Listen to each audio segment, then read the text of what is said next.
A gloriosa paz do Senhor Jesus, Deus abençoe sua vida, sua casa, sua família, seus negócios, sua vida como um todo. Seja muito bem-vindo ao nosso canal.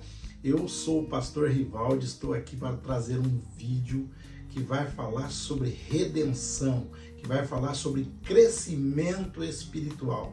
Você sabia que o inimigo, ele luta todos os dias para que você não saia do lugar, para que você não progrida, para que você não avance nos conhecimentos das coisas espirituais, nos conhecimentos de Deus, para que você alcance um nível de paz, de alegria e de felicidade na vida com Cristo. Sim, o inimigo, ele usa algumas armas e nós muitas vezes nos deixamos levar por isso e acabamos tendo uma vida medíocre, uma vida fraca de espírito, sem sobrenaturais, sem ver as grandezas que Deus tem para nós. Então, eu quero já trazer você para compartilhar esse vídeo com seus amigos. Você que não é inscrito ainda, que você possa fazer isso agora e deixe seu like aí, que nos ajuda bastante também com o nosso conteúdo. Então nós vamos falar sobre redenção. Redenção, como é que você sai da onde você está, da vida que você está vivendo, para uma vida crescente, uma vida maravilhosa na presença de Deus. Nós vamos elencar aqui 5 etapas para que nós consigamos alcançar esse nível na presença de Deus. E nós vamos começar logo já com o primeiro versículo, que ele já traz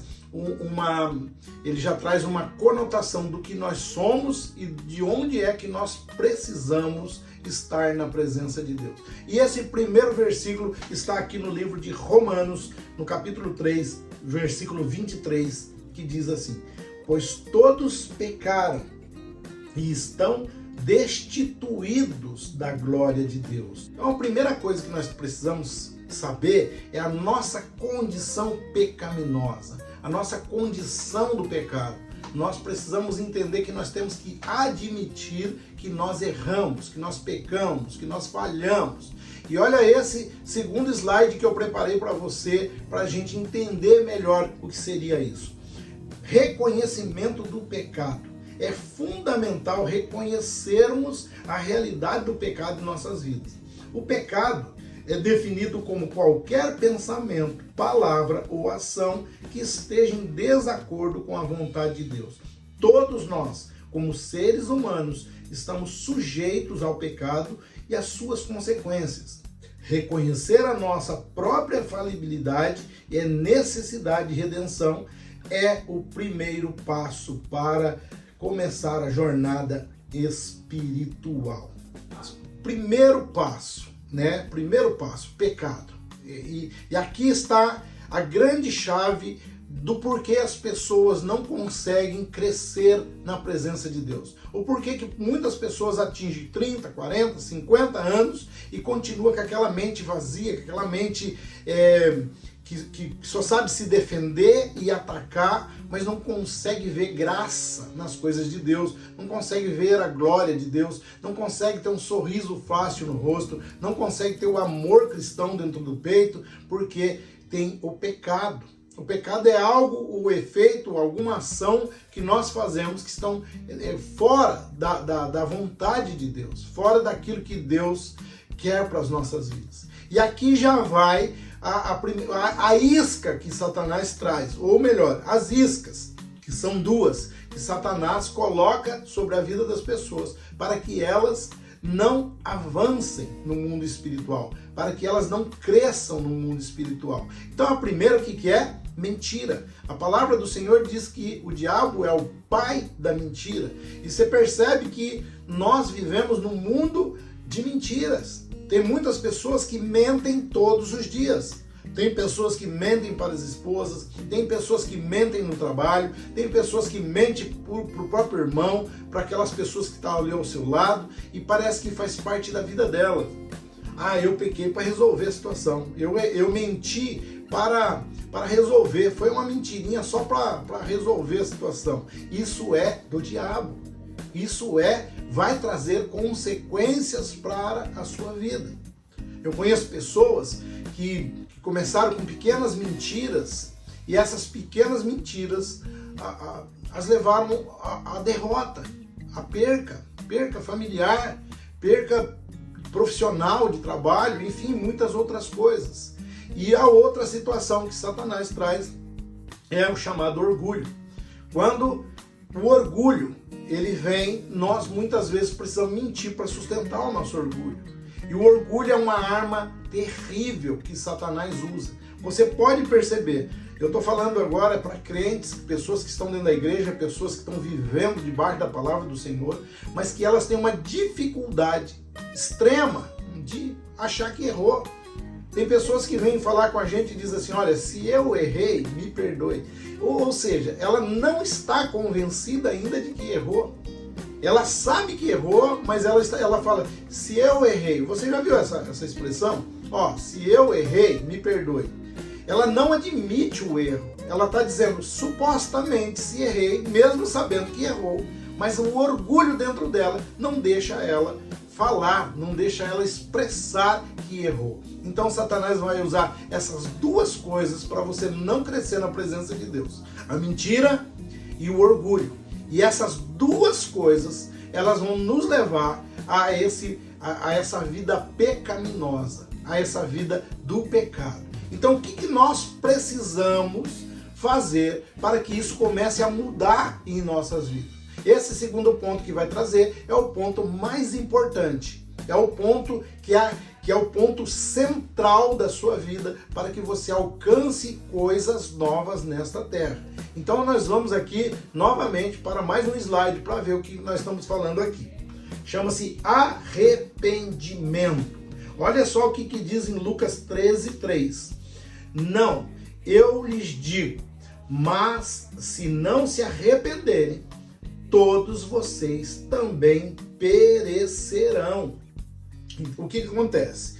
Entra a mentira e o orgulho, essa combinação, esses dois ingredientes, eles vão fazer com que a pessoa não chegue ao arrependimento. Ou seja, a pessoa sempre vai sustentar as suas verdades mentirosas. E ao sustentar as suas verdades, ela não consegue se arrepender. E aqui é o primeiro passo que a palavra está dizendo, que é necessário o arrependimento para não perecer.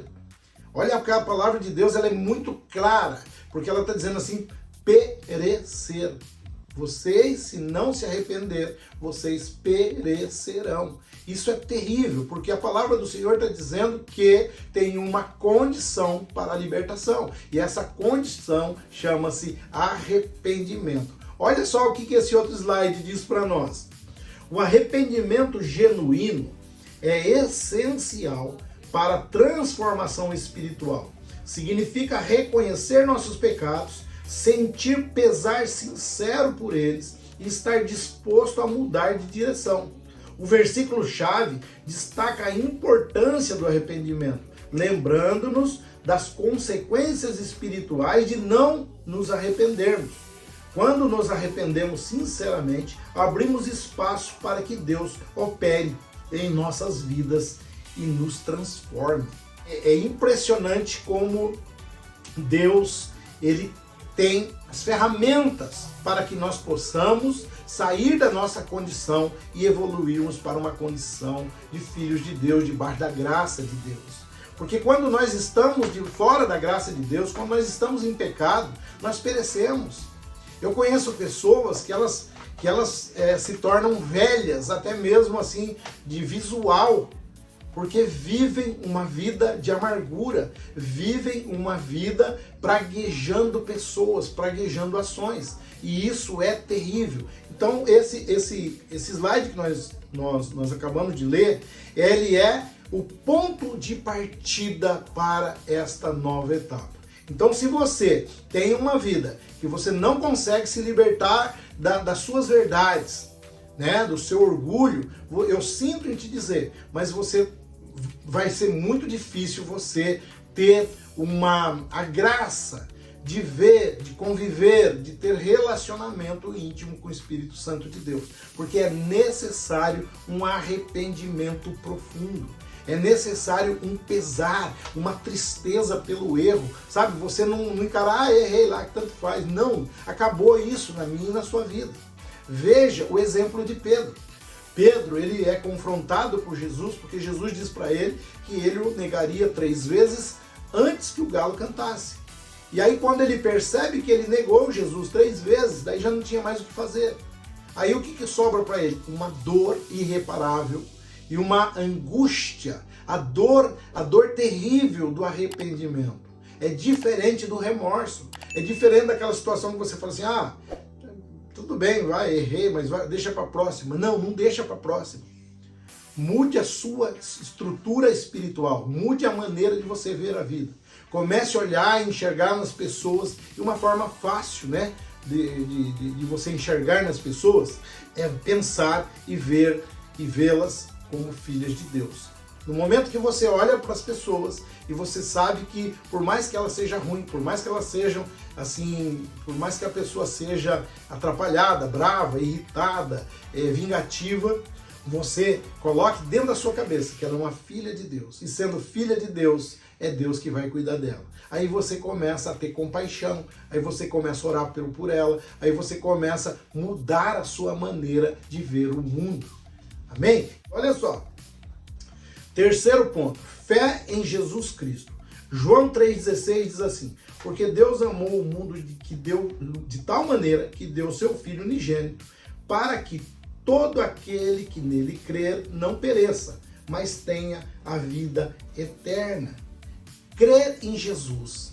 Por que crer em Jesus? Porque sozinho você não vai conseguir tirar o seu arrependimento. Sozinho você não vai conseguir tirar as suas lutas, as suas angústias, as suas fraquezas. Mas quando você começa a acreditar que Jesus, ele muda a sua história, quando você começa a acreditar que esse Jesus, ele deixou o Santo Espírito de Deus aqui para nos auxiliar, para nos ajudar, para trazer sobre nós a sua alegria, a alegria da salvação, para trazer para nós a alegria do arrependimento, quando ele vem nos ensinar através da sua palavra, aí a gente começa a entender que a nossa batalha não é somente nossa, mas é nossa e agora de Deus também. Ou seja, Deus vai entrar na sua causa. Não é você mais que tem que fazer tudo sozinho. Você agora tem a ajuda de Deus porque você está querendo Deus. E a palavra de Deus diz que todos aqueles que chegam a Deus, ele não lança nenhum fora.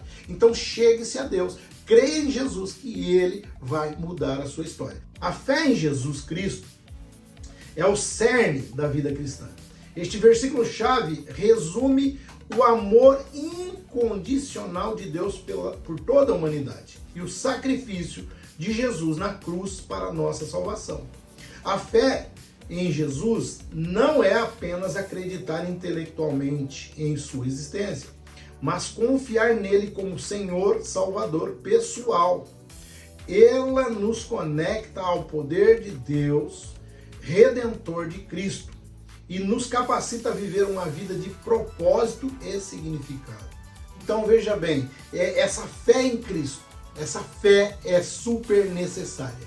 É o elemento central de uma vida cristã. Não tem como a pessoa ser cristão se não acredita em Cristo, né? Logo, o cristão acredita em quem? Em Cristo. Então, por isso nós somos cristãos.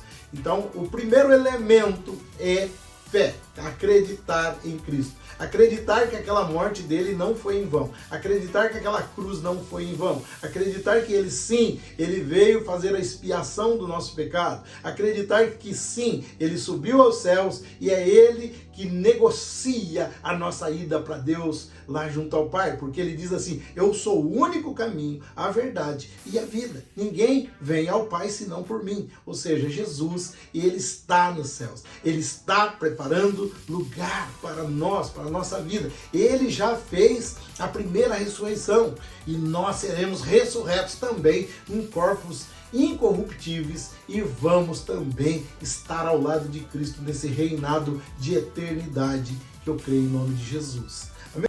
Uma outra condição é a condição da confissão de fé. Olha só, Romanos 10:9 diz assim: se você confessar com a sua boca que Jesus é o Senhor e crer em seu coração que Deus o ressuscitou de entre os mortos, será salvo. Às vezes a pessoa acredita, mas ela não confessa.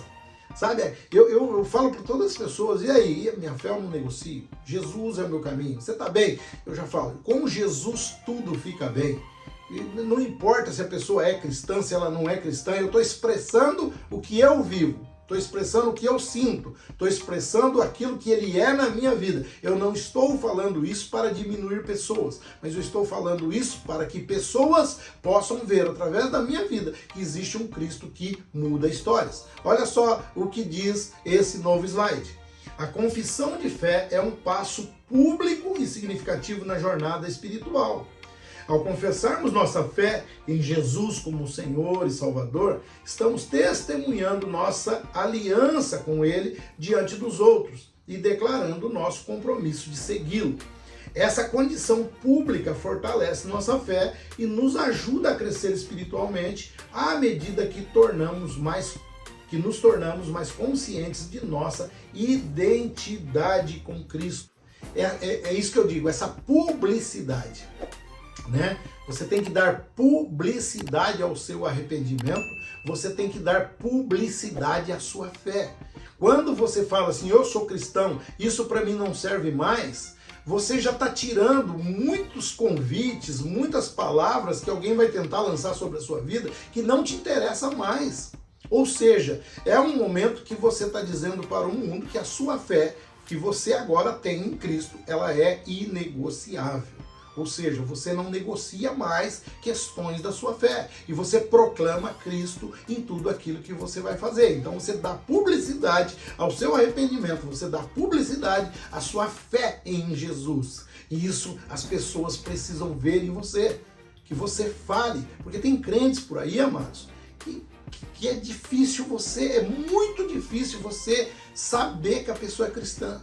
Ela não fala de Cristo, ela não fala de experiências, ela faz só o jogo que o mundo quer fazer, ela fala aquilo que o mundo está falando, mas ela não se mostra como cristã. Ela não se mostra como uma lâmpada acesa no meio da multidão. Tem pessoas que passam 2, 3 anos ali, né, na roda de amigos, numa sociedade, e daí um belo dia a pessoa, não, eu sou crente, eu vou na igreja tal. Verdade, você nunca me falou. Por quê? Porque nós precisamos dar mostras de que somos e não anunciar que somos. Ou seja, Cristo, ele vai se manifestar em nós e os rastros por onde nós andamos, aquilo que nós fazemos, aquilo que nós falamos, vai trazer um dia uma curiosidade. Alguma pessoa vai falar, você é crente, né? É maravilhoso quando uma pessoa fala, você é crente, né? Porque ela está falando pelas suas falas, pelas suas ações, pelas suas atitudes. Então nós precisamos dar publicidade à nossa fé e ao nosso arrependimento. Vamos lá então para o nosso quinto item, estamos acabando, esse é maravilhoso, olha só, o novo nascimento e a vida transformada. 2 Coríntios 5,17 diz, portanto, se alguém está em Cristo, é nova criatura. As coisas antigas já passaram e eis que surgiram coisas novas. A palavra do Senhor está dizendo assim, quando nós confessamos esse Cristo, nós somos novas criaturas. E novas criaturas não vão viver das mazelas do passado. Porque a palavra do Senhor está dizendo que Deus vai produzir coisas novas. Nós vamos viver novidades de vida. Coisas novas na presença de Deus. E isso é fantástico. Por quê? Porque nós vamos saber que existe um Deus que galardoa por nós, que luta por nós, que tem novidades para nós. Ah, pastor, vai ter problema? Agora acabou os meus problemas? Não, não acabou os seus problemas. Agora tem alguém que bate de frente nos seus problemas junto com você, que entra nos seus problemas e sai do outro lado com a vitória. Você não encara mais os seus problemas sozinho, você encara com Deus. E tudo aquilo que você vê como novidade de vida. O novo nascimento é um conceito central no cristianismo. O novo nascimento é um conceito central, simbolizando uma nova vida em Cristo. Este versículo destaca que, quando nos entregamos a Jesus, somos transformados interiormente. Nossas velhas maneiras de pensar e agir são deixadas para trás. e somos capacitados pelo Espírito Santo a viver de acordo com os princípios do reino de Deus. Essa transformação resulta em uma vida de paz, alegria e propósito. Amém? Olha só, quando nós somos novas criaturas, nós somos direcionados, ensinados, capacitados a viver coisas novas com a ajuda de quem? Do Espírito Santo de Deus. É o Espírito Santo que ele vem ministrar sobre nossas vidas coisas novas. Então nós precisamos entender que o Espírito Santo ele traz essa possibilidade de viver em paz, de viver em alegria e de viver com propósitos. Quantas pessoas estão vivendo sem propósitos na vida? Então, essa parte do estudo ela é maravilhosa para você entender que esse novo nascimento traz coisas maravilhosas para a nossa vida. E vamos recapitular bem rapidinho aqui para você. Primeiro, reconhecer o pecado. Reconheça o seu pecado, pare de ficar lutando com o seu pecado, pare de ficar lutando com orgulho, que não é coisa de Deus, pare com as mentiras e caminhe. Segundo, arrependimento. Arrependa-se daquilo que você anda fazendo, arrependa-se daquilo que você anda buscando, anda praticando e joga isso para trás, porque o arrependimento ele vai te trazer a um nível maior de espiritualidade. Terceiro, a fé em Jesus Cristo. Para tudo isso, coloque a sua fé em Jesus Cristo. Deixa ele ser o centro da sua vida. Deixa ele cuidar da sua vida. 4, confissão de fé. Aquilo que nós falamos. Confesse que Jesus é o seu Deus. Confesse que você é aquela pessoa que quer estar na presença de Deus e dê publicidade ao seu arrependimento, à sua fé, dê publicidade. Deixa as pessoas saberem que você é uma nova criatura. Amém? E o último passo, que é a vida transformadora com Cristo, o novo nascimento. Todas essas coisas trazem esse novo nascimento. E o novo nascimento, você vai ter o Espírito Santo ali te capacitando para te fortalecer, para te dar paz, para te dar alegria, para ter uma vida com propósito. Amém? Espero que eu tenha ajudado a você, espero que você tenha gostado desse estudo. Deixa seu comentário aí, deixa alguma sugestão para a gente estar falando. Eu tenho o maior prazer também de estar orando pela sua vida. Deixe seu pedido de oração e se inscreva no nosso canal. Grande abraço, fica com Deus e até o próximo vídeo.